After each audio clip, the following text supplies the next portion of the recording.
صاحب مجھے ملے اور بیچارے بہت پریشان تھے. کہنے لگے کہ میں جب بھی کوئی کاروبار کرتا ہوں نقصان ہوتا ہے, جاب تلاش کرتا ہوں چھوٹ جاتی ہے,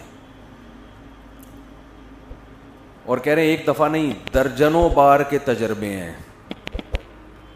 تو میں نے فلاں کو بھی دکھایا, فلاں کو بھی, سب نے کہا کسی نے کچھ کر دیا ہے. تو الو کے پٹھے ایک نمبر کے. اس کو نہیں کہہ رہا جن لوگوں نے اس کو کہا ہے نا کچھ کر دیا ہے, ان کو کہہ رہا ہوں. میں نے کہا یقیناً کسی نے کچھ کر دیا ہے. کہنے آپ بتائیں گے؟ میں نے کہا اللہ نے کچھ کر دیا ہے. وہ کچھ بھی بتا سکتا ہوں. اللہ قرآن میں کہتا ہے یبسط الرزق لمن یشاء ویقبض, جس کے لیے چاہتا ہوں رزق کے دروازے کھول دیتا ہوں, جس کے لیے چاہتا ہوں تنگ کرتا ہوں. تو اللہ نے یہ کر دیا ہے. اب ایسے موقع پہ ڈر ہوتا ہے اگلا کلمہ کفرینہ زبان سے نکال دے, یار اس کا مطلب ساری پرابلم وہاں سے آ رہی ہے. یہ ساری پرابلم کہاں سے آ رہی ہے؟ بھائی مشین خراب ہو گئی نا, میکینک جاتا ہے وہ ٹریس کرتا ہے یہ پرابلم ہے کہاں سے. وہ جب ٹریس کرتا ہے تو کتنا خوش ہوتا ہے نا, اچھا پرابلم کہاں سے آ رہی ہے, یہاں سے گیس لیک ہو رہی ہے, یہ مسئلہ ہو رہا ہے. تو اب بتاؤ ایسے آدمی کو خوشی کے بجائے یہ تو اور غم ملے گا کہ ہم تو سمجھ رہے تھے فلانی آپا نے کچھ کر دیا ہے, ہم تو سمجھ رہے تھے وہ پہلی والی نے کچھ کر دیا ہے, ہم تو سمجھ رہے تھے کہ وہ میرے بھائی نے کچھ کر دیا ہے. مفتی صاحب تو کہہ رہے ہیں کسی نے کچھ نہیں کیا, اللہ نے کیا ہے سب کچھ. تو اس سے ٹینشن ختم ہوگی یا بڑھے گی؟ ابے اللہ سے کون لڑ سکتا ہے؟ چلو فلاں نے کیا تھا تو ہم بھی کر دیں گے, تو ہو سکتا ہے کچھ مسئلہ حل ہو جائے. یہاں تو ساری ٹینشن کس کی طرف سے آ رہی ہے؟ تو مجھے یہ جب میں جملہ کہتا ہوں نا اللہ نے کیا ہے, تو مجھے ڈر اب, پہلے زمانے میں نہیں تھا, لوگوں کا ایمان بڑا مضبوط تھا. اب ڈر ہوتا ہے کہ کلمہ کفر نہ زبان سے نکال دے. یار یہ تو سارا کیا کرایا کس کا ہے؟ اللہ کی طرف سے. او ہو یہ تو اللہ ہی ٹھیک, معاذ اللہ نقل کفر, اس کا مطلب اللہ ہی ٹھیک نہیں ہے. فالٹ معاذ اللہ نقل کفر کس میں ہے؟ اللہ میں فالٹ ہے. پھر لوگ مایوسی کا شکار ہوتے ہیں, پھر کہتے ہیں یار اللہ فلانے کے ساتھ تو بہت اچھا کر رہا ہے, وہ تو کچھ بھی نہیں کرتا کمبخت, اور پھر بھی رزق کے دروازے کھلے ہوئے, کچھ بھی نہیں کر رہا, ایک نمبر کا چور ہے فلاں آدمی, نہ ایک وقت کی نماز پڑھتا ہے, نہ کبھی زبان سے اللہ کا نام لیا, مگر خوشیوں کی ایسا لگ رہا ہے خوشیوں نے ڈیرے ڈال لیے اس کے گھر میں, پھلتا پھولتا چلا جا رہا ہے. فلاں بھی اچھا, فلاں بھی اچھا, فلاں بھی اچھا, میں ایک اکیلا دنیا میں پریشان. حالانکہ میں تو وظیفے بھی پڑھتا ہوں, میں نے تو ایک دفعہ سر پہ ٹوپی بھی رکھی تھی, ایک دفعہ میں نہایا بھی تھا. اپنی نیکیاں پھر یاد آنا شروع ہوتی ہیں. ایک دفعہ کا ذکر ہے, میں نے وائپر جو شیشے پہ گاڑی پہ لگاتے اس کو اپنے ہاتھوں سے میں نے 5 روپے پکڑائے تھے. ایک دفعہ میں نے اپنی ماں کو پانی بھی مجھے یاد پڑتا ہے پلایا تھا. ایک دفعہ ابا سے میں نے تمیز سے بات بھی کی تھی, حالانکہ میرا موڈ بالکل بات کرنے کا تھا نہیں, لیکن میں نے کہا ابا ہیں تو چلو یار ایک دفعہ تو ابا ہونے کے ناطے تمیز سے بات بنتی ہے. یہ نیکیاں اپنی سامنے آنا. ایک دفعہ میں نے بیگم نے گلاس سے پانی پیا تھا, تو جس جگہ سے منہ لگا کے اس نے پانی پیا, میں نے بھی محبت کے اظہار کے لیے اسی جگہ سے منہ لگا کے پانی پیا. نبی کے اخلاق میں نے زندہ کی. اتنے اچھے طریقے سے میں اپنے گھر والوں کے ساتھ, میرا حسن سلوک ونس اپون اے ٹائم. تو اپنی نیکیاں بولو یاد آئیں. ایک دفعہ میں ٹائم پہ گھر بھی آ گیا تھا,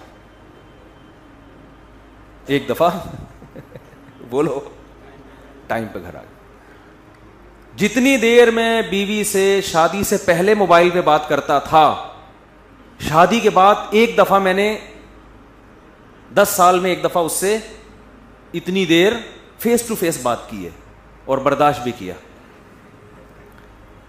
تو اپنی نیکیاں یاد آنا شروع ہو جاتی. میں نے مسجد کے ڈبے میں ایک دفعہ پیسے ڈالے تھے, تو جب انسان کہتا ہے یار میں نے تو یہ بھی کیا, میں تو اتنا اچھا, میں تو اتنا نیک, میں تو یوں بھی, اور میرے ساتھ ٹینشنیں ہی ٹینشنیں, اور دوسرے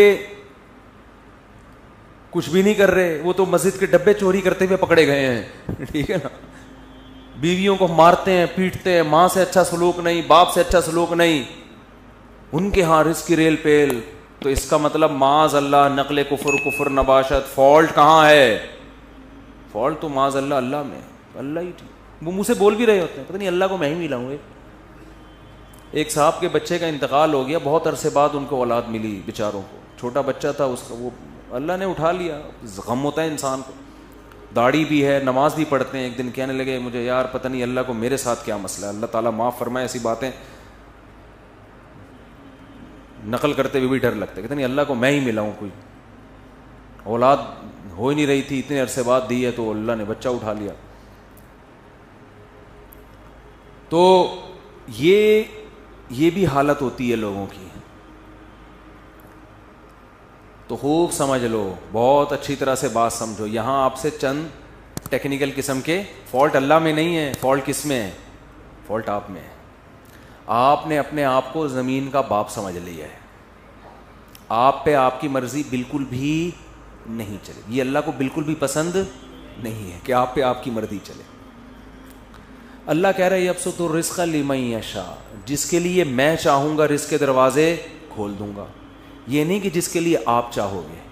آپ کہہ رہے ہو یار وہ چور اچکا اور وہ تو 2 نمبر آدمی اور وہ تو محنت بھی نہیں کرتا، اس کے لیے دروازہ کیوں کھل رہا ہے؟ بھائی وہ اس کے چاہنے سے نہیں کھل رہا، وہ کس کے چاہنے سے کھل رہا ہے؟ وہ اللہ کے چاہنے سے کھل رہا ہے۔ اور آپ اتنی محنت کر رہے ہو، رزق کا دروازہ نہیں کھل رہا، تو وہ اس لیے نہیں کہ وہ چاہتا ہے کہ آپ کے پاس پیسے نہ آئیں یا فلانے نے بندش لگا دی ہے فلانا، وہ اللہ نہیں چاہ رہا آپ کے پاس آئیں۔ اب یا تو اللہ سے لڑ لو، بھائی اگر کوئی پیسے آپ کے پاس لے کر آ رہے، وسیم بھائی درمیان میں ڈبہ نوٹوں کا ڈبہ چھین کے بھاگ گئے، وہ پیسہ آپ تک آنے نہیں دے رہے، تو آپ کس سے لڑو گے؟ وسیم بھائی سے لڑو گے، جو رکاوٹ بن رہا ہے اس سے لڑو گے نا۔ تو کیا اللہ سے لڑ سکتے ہو؟ بولو نا بھائی کیا ہو گیا؟ سامنے آپ گڑ گڑا سکتے ہو۔ اب مسئلہ یہ ہوتا ہے، لوگ کہتے ہیں ہم تو گڑ گڑا کے بھی ہم نے دیکھ لیا، پھر بھی بولو نا بھائی کیا ہو گیا یار، بول کیوں نہیں رہے؟ پھر بھی گڑ گڑا بھی لیا۔ 27ویں رات کو بھی میں نے مسجد میں ایک دفعہ گیا تھا، میں رو رو کے دعا مانگی، امام صاحب سے بھی دعا کا کہا، امام حرم سے بھی کہہ دیا، جیبیں دکھا تو پھر تو موبائل پڑا ہوا ہے، کہہ رہے پیسہ، پھر بھی نہیں آیا، مجھے بالکل بھی پسند وہ کہتے ہیں پھر مجھے ہمیں یہ طریقہ بالکل بھی پسند نہیں آیا۔ تو بھائی آپ ابھی تک اپنے آپ کو اللہ کا غلام سمجھ ہی نہیں رہے ہو۔ ایکسکیوز می سر، میں ان سے کیا کہتا ہوں، آپ اپنے آپ کو ابھی تک سمجھ ہی نہیں رہے ہو۔ دیکھو چند چیزیں پیدا کرنی پڑیں گی آپ کو، اس کے بغیر آپ کو بات سمجھ میں آئے گی نہیں۔ پہلی بات، جس کے پاس بہت دولت ہے نا، خوشحالی ہے، اس کو خوش قسمت سمجھنا چھوڑ دو۔ سمجھ رہے ہو؟ یہ جو اس پہ رشک آ رہا ہے ہائے، کیونکہ لوگوں کو ایک غم یہ ہے کہ میرے پاس پیسے نہیں ہیں، ایک غم یہ کہ پھر جب میرے پاس نہیں تو پوری قوم کے پاس نہیں ہونے چاہیے نا، دوسرے کے پاس پتہ نہیں کہاں سے آئے چلے آ رہے ہیں۔ اپنے دوستوں میں بیٹھتے ہیں نا، وہ کہتے ہیں یار ہمارا افغانستان کا ویزا نہیں لگ رہا، اس کا ٹھک کر کے امریکہ کا ویزا لگ گیا پہلے انٹرویو میں، ہمارا بنگلہ دیش کا نہیں لگ رہا، اور یہ ٹھک کر کے۔ ایسے بھی ہوتا ہے، لوگ ایمبیسی جاتے ہیں جاب کے، وہ امریکہ جانا چاہتے ہیں اور آسٹریلیا جانا چاہتے ہیں، لائن میں کھڑے ہوئے ہیں، فیل، دوسرے کی نہ کوئی بینک اسٹیٹمنٹ نہ کوئی، ایسے ہی وہ گیا اور ٹھک کر کے۔ ایسے میں نے دیکھے ہیں بھائی، امریکہ کا ایمبیسی گئے، ٹھک کر کے ویزا لگا ہوئی۔ جو اس کو جہاز میں بٹھانے جا رہے ہیں نا، ایسا رو رہا تھا کہ یار کتنا خوش قسمت انسان، صحیح ہے نا۔ ایک صاحب اپنے دوست کو جہاز میں بٹھا کر ہے، اس کا امریکہ کا ویزا لگ گیا، اس کی 3 دن تک نیند نہیں آئی ہے اس کو، اس غم میں کہ یار اتنے خوش قسمت انسان اور میں کتنا بدقسمت۔ اپنے بارے میں وہ یہ سوچ رہے ہیں، وہ یہ سمجھتے ہیں کہ امریکہ میں قبرستان نہیں ہے، جو امریکہ جاتا ہے وہ امریکہ ہی رہے گا، وہ قبر میں۔ تم اگر انجام دیکھ لو نا، تم کو یہاں کشادہ قبر تمہیں سستے میں مل جائے گی، وہاں قبر بہت مہنگی ہے میرے بھائی، بہت۔ یہاں جنازے میں ہزاروں لاکھوں لوگ آئیں گے، وہاں بہت تھوڑے لوگ ہوں گے۔ پھر دارالاسلام میں موت کا اپنا مزہ ہے بھائی، ٹھیک ہے آپ جائیں کمائیں، لیکن مرنا یہیں پسند کرو۔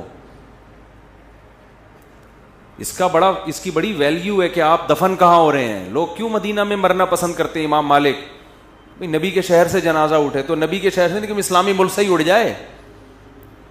میں یہ نہیں کہہ رہا جو وہاں مر رہے ہیں غلط کر رہے ہیں, وہ تو جہاں بھی مر جاؤ وہیں دفن ہو جاؤ, لیکن ایک فضیلت کی بات بتا رہا ہوں کہ کوشش کیا کریں اپنے کنٹری میں ہی مرا کریں. ابھی تو فی الحال ہم زندہ رہنے کی کوشش کر رہے ہیں, گورنمنٹ چاہ رہی ہے کہ ہم اسلامی کنٹری میں ہی مریں, لیکن جب مرنے کا ٹائم آئے تو کوشش کریں کہ اپنے کنٹری میں مر لیں.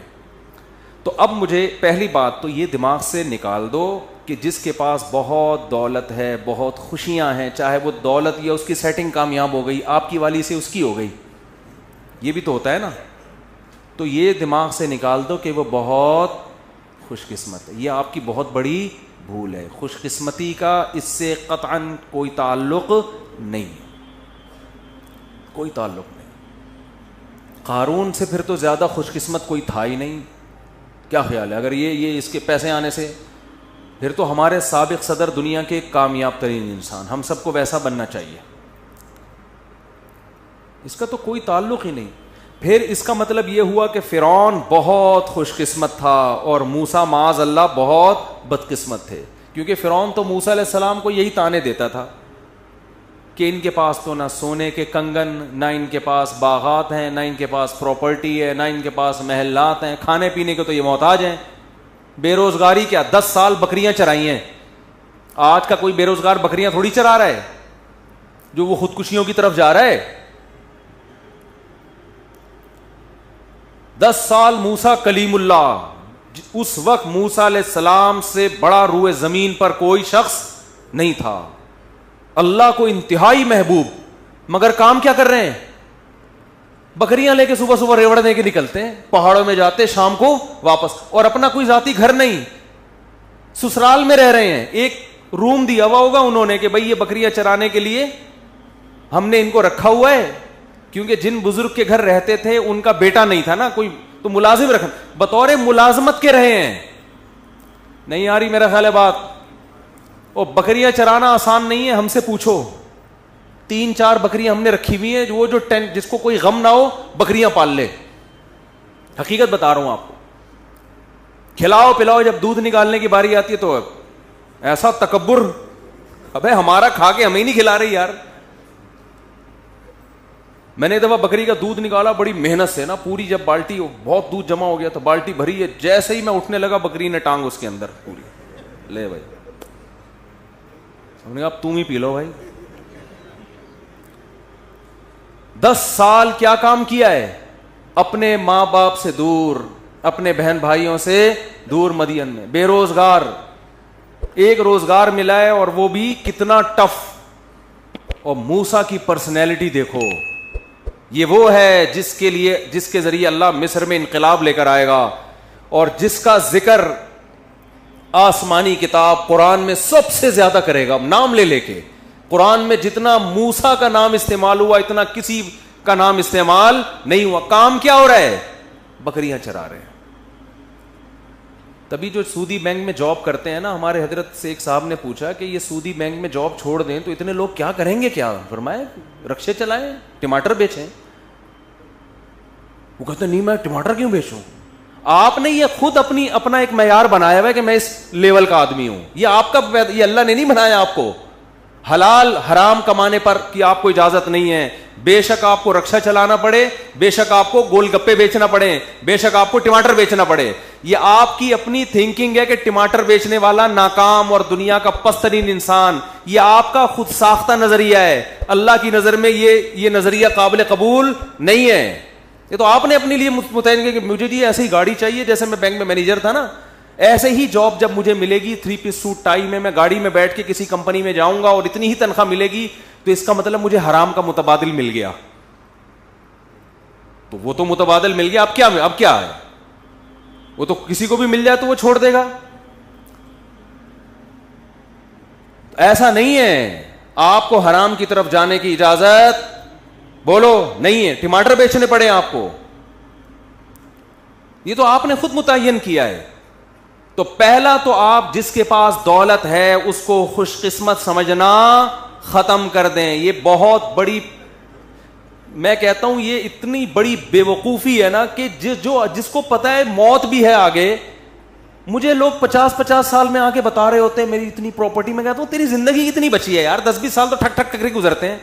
ابھی مجھے یاد ہے میں یہاں ممبر پہ بیٹھا تھا 2011 میں بیان کر رہا تھا, کل کی بات لگ رہی ہے, اور اب کیا آ گیا 2021.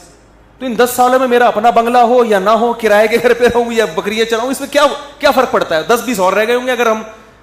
گورنمنٹ تو کوشش کر رہی ہے اسی سال مر جائیں ہم سب, لیکن ہم بہت زور لگا لیں گے زندہ رہنے کی. جم چلے گئے, بکریوں کا دودھ پی لیا, ویٹ لفٹنگ کر لی, گھوڑ سواری کر لی, یار کتنا نکال لو گے؟ بہت. اور اللہ کی مدد بھی شامل حال رہی, ورنہ اللہ نہ چاہے تو آپ جتنے وہی جو جم اٹھا رہے ہو نا, وہی وہ آپ کی جم میں کتنے لوگ مرے ہیں. یوں اٹھا رہے تھے زنجیر, وہ پیٹی ٹوٹ کے دھڑام سے سر پہ گرا. چلو بھائی, جو چیز زندگی کا ذریعہ تھی وہی اللہ نے موت کا سبب بنا دی. کتنے لوگ مرے ہیں اس طرح سے, ورزش کرتے ہوئے مرے ہیں.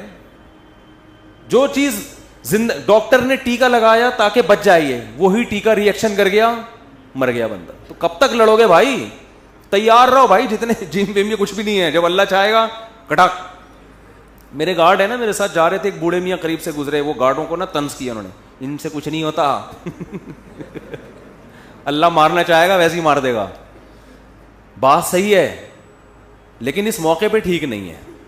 ہر صحیح بات ہر موقع کے لیے نہیں ہوتی. آپ ڈاکٹر کے پاس علاج کے لیے جا رہے ہیں, ٹیکا لگا رہا ہے وہ آپ, اور ٹیکا لگاتے ہوئے کہہ رہے ہیں لگا تو دوں گا لیکن جب اللہ مارنا چاہے گا تو مرے گا, اس سے کوئی فائدہ نہیں ہوگا. پھر لگا کیوں رہے ٹیکا ادھر؟ تو اسباب تو اختیار کرنے ہیں نا, یہ تو اللہ کا حکم ہے. دو انتہائیں ہیں, کچھ لوگ اسباب کی نفی کر دیتے ہیں, کچھ ایسا اسباب کو باپ بنا لیتے ہیں کہ اللہ سے نظر بالکل ہی ہٹ کے وہ سمجھتے ہیں اللہ تو ہے ہی نہیں. تو سب سے پہلا مسئلہ یہ ہے کہ جس کے پاس پیسے ہیں, اچھا روزگار ہے, اس کو خوش قسمت سمجھنا بولو چھوڑ دیں. کیونکہ وہ خوش قسمت ہوتا تو فرعون خوش قسمت تھا, قارون خوش قسمت تھا, موسیٰ کلیم اللہ مسکین, اور محمد صلی اللہ علیہ وسلم سب سے بڑے مسکین. ہمارے نبی کے گھر میں تو 40 دن چولہا جلنے کی نوبت آتی نہیں تھی. لیکن اس جہاں کا سردار اللہ نے کس کو بنایا؟ سید الانبیاء محمد صلی اللہ علیہ وسلم. تو خواہشات کی تکمیل ہو جانا یہ بالکل بھی اس کی علامت نہیں ہے کہ آپ کیا ہیں خوش قسمت. یوسف علیہ السلام کی جوانی جیل میں گزر گئی, یعقوب علیہ السلام کی جوانی ساری روتے روتے گزر گئی. خوش قسمت تھے, پوری صورتیں نازل ہوئی ہیں ان کے اوپر. دوسری بات, دوسرا کام کیا کرنا ہے, وقت پورا ہو گیا جلدی سے سمیٹ رہا ہوں بس.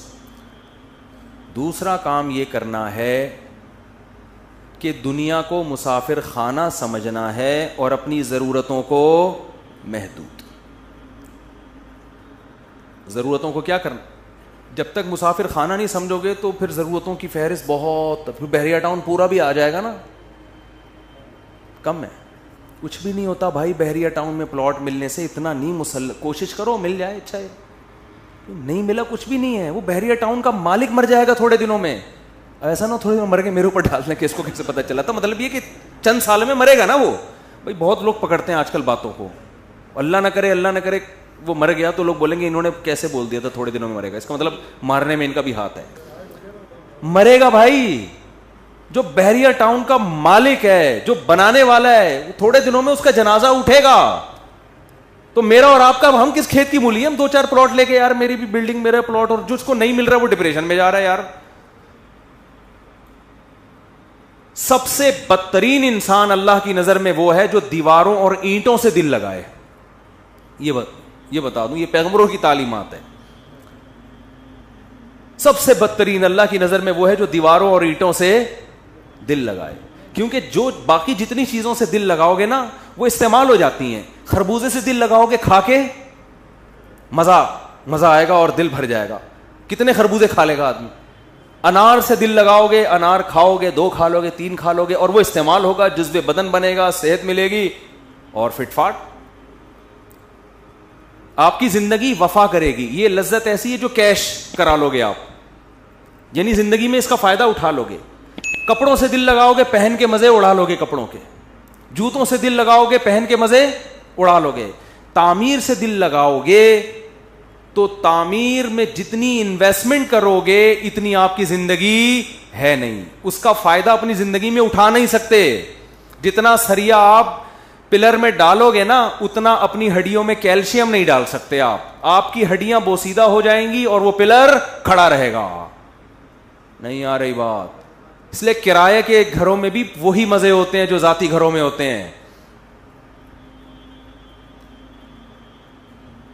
اب یہ بات بھی لوگوں کی سمجھ میں نہیں آتی, کہتے ہیں اپنا گھر تو اپنا ہی ہوتا ہے. تو جب تم دنیا کو مسافر خانہ ہی نہیں سمجھتے تو تمہاری کھوپڑی میں ہماری باتیں آئیں گی. اپنا گھر تو میں نے بیان کیا, پورا سمجھایا کہ بھائی کرائے کا گھر بھی اپنا ہی ہوتا ہے یار, کچھ بھی نہیں ہوتا. تھوڑے دن میں یہاں سے بھی مرے گا وہاں سے بھی مر کے نکلے گا. نہیں جی اب کرایہ دینا پڑتا ہے ہر مہینے. ابے تو وہاں 1.5-3 کروڑ روپے لگا کے گھر خرید رہا ہے, وہ نہیں دینا پڑتا؟ تو وہ بھی تو دینا ہی پڑ رہا ہے. یہاں جتنا کرایہ دے رہے ہو نا, دیکھو ایک پہلی تاریخ کو آپ نے کرایہ دیا, پورا مہینہ اس کرایے کے مزے اڑاؤ گھر کے اندر. 20-30 ہزار دے دیا, 30 ہزار میں پورا مہینہ آپ نے گھر کو نچوڑ لیا. اور گھر کی واٹ بھی لگا دیتا ہے انسان, مالک مکان کا بیڑا غرق. حقیقت ہے, کرایہ دار تو ایسی واٹ لگاتے ہیں گھر کی, سارے نلکے ولکے توڑ پھوڑ دو اس 30 ہزار میں نا, اور بجلی کا بل بھی نہ دو, وہ آ کے وہ ترساؤ مالک مکان کو. ٹینشن دیکھو, ٹینشن پارسل کرنا سیکھو. ایک طریقہ ٹینشن ختم کرنے کا یہ بھی ہے. ایک صاحب کا فون آیا کہ میں نے کسی کے 1 لاکھ روپے دینے میں اتنی شدید ٹینشن میں ہوں کہ میں بتا نہیں سکتا, اور آج وہ شام کو 6 بجے آ جائے گا لینے کے لیے. میں نے کہا اس میں کون سی بات ہے, ٹینشن پارسل کرو. بھائی آپ کے اوپر ایک بوجھ ہے, اٹھ نہیں رہا, ساتھ والے کے کندھے پہ رکھ دو تو آپ کا بوجھ کیا ہو جائے گا, ہلکا. کہہ رہے یار میں کیسے پارسل. میں نے کہا جب وہ 6 بجے آئے تو بولو نہیں ہے, جب وہ 6 بجے پیسے مانگنے کے لیے آئے تو بولو نہیں ہے. تو اس سے کیا ہوگا, آپ کی ٹینشن, جو ٹینشن آپ کو ہوئی ہے وہ اس کو شروع ہو جائے گی, آپ ریلیکس ہو جاؤ گے. تو کرائے کے گھر میں تو ویسے ہی ٹینشن کرایہ دار کو نہیں ہوتی, ٹینشن کس کو ہوتی ہے, مالک مکان کو ہوتی ہے, جس نے غلطی سے آپ کو اپنا گھر کرائے پر دے دیا. ایک بٹن بھی ٹوٹتا ہے تو مالک مکان کو فون کرتے ہیں, بھائی تو بٹن لگوا دے, ابے تو لاک صحیح کروا دے, ابے تو یہ کروا دے. وہ کہتا ہے یار جان کو, اور خراب سب کچھ آپ خود کر رہے ہوتے ہو. پیسہ اللہ نے بہت دیا ہے, بنا لو ذاتی گھر بھائی, ہم منع نہیں کر رہے, کوئی ناجائز نہیں ہے. نہیں دیا تو یار انجوائے کرو کرائے کے گھر میں. بہت پیسے کا مطلب کیا ہے, کھا بھی اچھا لیا, پہن بھی اچھا لیا, سواری بھی اچھی, بیگم بھی اچھی, بچوں کی فیسیں بھی اچھی, اسکول میں بھی اچھے, سب کچھ ہونے کے بعد یہ رافی پڑا ہوا ہے تو چل یار بنا لیتے ہیں, اپنا گھر بنا لیتے ہیں, مر آ گئے تو بچوں کے کام آ جائے گا. وہ بھی بچوں کی نیت سے بناؤ, اپنے لیے نہیں, کیونکہ 50-60 سال میں لوگوں کے پاس پیسہ آتا ہے, اس میں اپنے لیے کیا رہ گیا یار,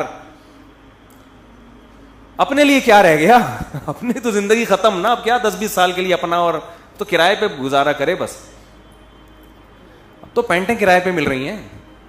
دیکھو دولہا جب شادی میں رخصتی ہو کے جاتا ہے نا, اس کو اچھی گاڑی چاہیے ہوتی ہے, تو یہ نہیں کہ اب بینک سے رخصتی کے لیے گاڑی نکلوا رہا ہے, وہ رینٹ کار والوں کو فون کرتا ہے, یار ذرا اچھی سی گاڑی جو ہے نا, پھول وول چمک پٹیاں لگا کے ذرا بھیج دے یار. تو وہ کہتا ہے یہ پیسوں سے خریدو کیا ہے, ایک رات کی بات ہے یار, دلہن کو یہاں سے وہاں پارسل کرنا ہے, تو میں ایک رات کے لیے 25 لاکھ 30 لاکھ کی کرولا خریدوں, میں پاگل تھوڑی ہوں.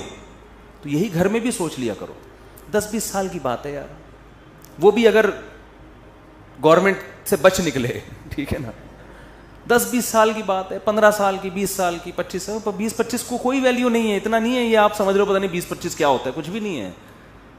اور یہ بھی ہے کہ یقین بھی ہو, ورنہ تو کیا پتا کل کا اگلے ہفتے کون زندہ رہے گا کون نہیں رہے گا, کچھ بھی نہیں پتا. ابھی پھر کورونا کی کوئی نئی چیز آ گئی ہے, تو کورونا نے دنیا کو تگنی کا ناچ نچا دیا ہے, پھر کوئی نئی شکل میں آیا کورونا. اللہ بھی کہہ رہا ہے کہ انسان کے بچے بن جاؤ, اللہ کی طرف رجوع کر لو, اللہ سے نہیں لڑ سکتے. نئی شکلوں میں کورونا آ رہا ہے, پھر فلائٹیں بند ہو رہی ہیں, دنیا عذاب میں. بھائی اتنا نہیں ڈرو, موت کے لیے تیار ہو یار, کسی بھی ٹائم کوئی بھی مر سکتا ہے. غیر مسلم موت سے ڈرے, سمجھ میں آتا ہے, کیونکہ اس کا تو یہ ہے کہ میری ساری عیاشی ختم. ہم تو کہتے ہیں یار ایگزامینیشن ہال سے کوئی پہلے نکلے گا, کوئی بعد میں نکلے گا, آخرت اللہ راضی ہے تو کوئی مسئلہ نہیں. اور وباؤں میں مرنا تو یہ تو شہادت ہے, یہ تو گناہ کے معاف ہونے کا ذریعہ ہے. حدیث میں آتا ہے طاعون وبا مسلمان کے لیے رحمت ہے اور نافرمانوں کے لیے عذاب ہے. یہ تو رحمت ہے اللہ کی. تو دوسرا کام کیا کرنا ہے میرے بھائی؟ دنیا کو مسافر خانہ سمجھنا ہے. آپ کی ضرورت 2 ٹائم کی روٹی ہے بس. وہ ٹماٹر بیچ کے مل جائے یا وہ ادرک لہسن بیچ کے مل جائے آپ کو. 2 ٹائم کی, یا پھر فری میں مل جائے. بعض دفعہ نہیں ہوتا تو کسی ٹرسٹ کے دسترخوان پہ آدمی کھانا کھا لیتے جا کے. 2 ٹائم پیٹ بھر کے کھانا مل گیا, رات کو سر چھپانے کی جگہ مل گئی, بس. پیغمبروں کو یہی کچھ ملا ہے, ٹھیک ہے نا, پیغمبروں کو یہی کوئی. اور اس پہ وہ اللہ کا بڑا شکر ادا کرتے تھے کہ اللہ کا دیا